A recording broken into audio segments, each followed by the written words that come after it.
Shalom semuanya, selamat pagi. Puji Tuhan, di hari Selasa ini kita berjumpa kembali dalam Morning Blessing.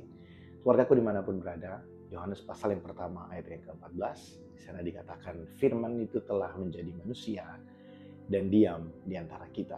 Kata diam di situ punya arti berkemah. Jadi Tuhan bukan hanya datang mengunjungi kita, bukan hanya datang mampir di kehidupan kita, tapi dia berkemah, dia berdiam di antara kita. Saudara, kalau Tuhan diam di antara kita, berarti Tuhan berpihak pada kita. Dia bukan Tuhan yang netral, ya, dia memihak, dan kepada kitalah Tuhan berpihak. Hari ini mungkin kita sedang berhadapan dengan banyak kesulitan di dalam hidup. Mungkin itu juga adalah akibat dari kesalahan kita.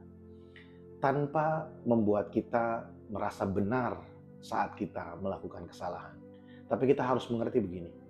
Ketika kita mengalami konsekuensi dari kesalahan kita, kerinduan Tuhan itu bukan supaya kita binasa, supaya kita hancur karena kesalahan. Bukan.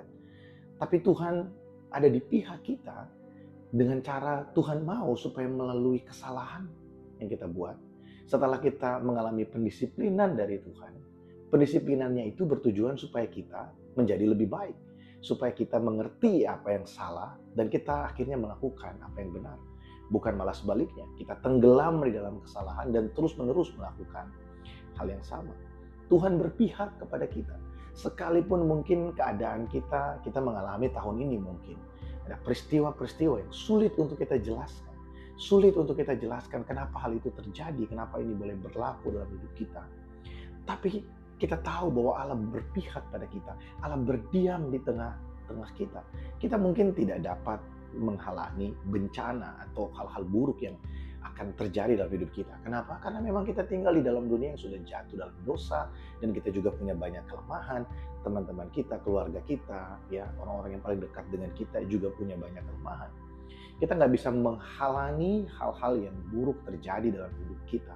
Tapi kita punya satu pengharapan, yaitu bahwa Allah melihat segala sesuatu yang terjadi di dalam hidup kita. Tuhan tahu apa yang kita alami. Tuhan tahu kesulitan kita, keterbatasan kita, ketidakmampuan kita.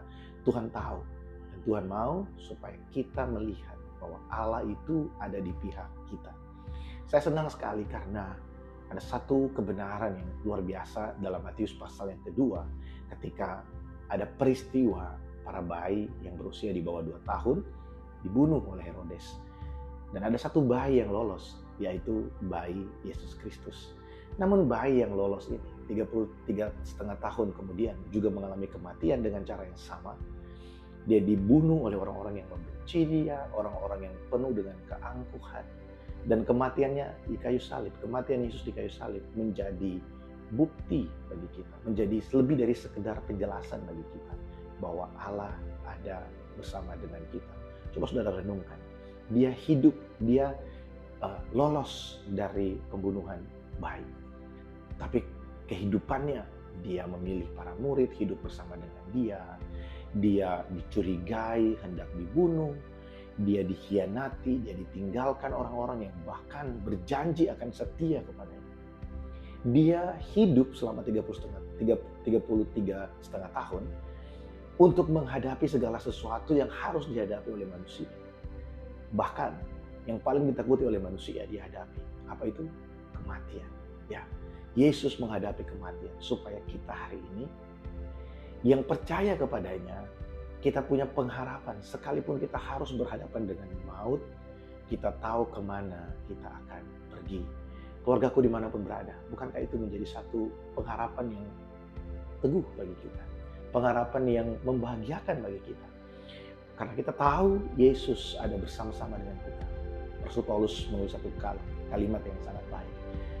Baik waktu hidup maupun waktu mati, kita adalah milik Kristus. Kita bersama-sama dengan Kristus. So hari ini saya mau kita mengerti bahwa God is for us. Tuhan ada di pihak kita. Tuhan bersama-sama dengan kita.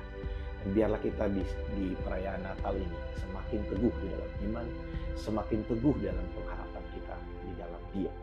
Selamat beraktivitas di hari Selasa ini keluargaku. Tuhan Yesus memberkati setiap kita. Shalom.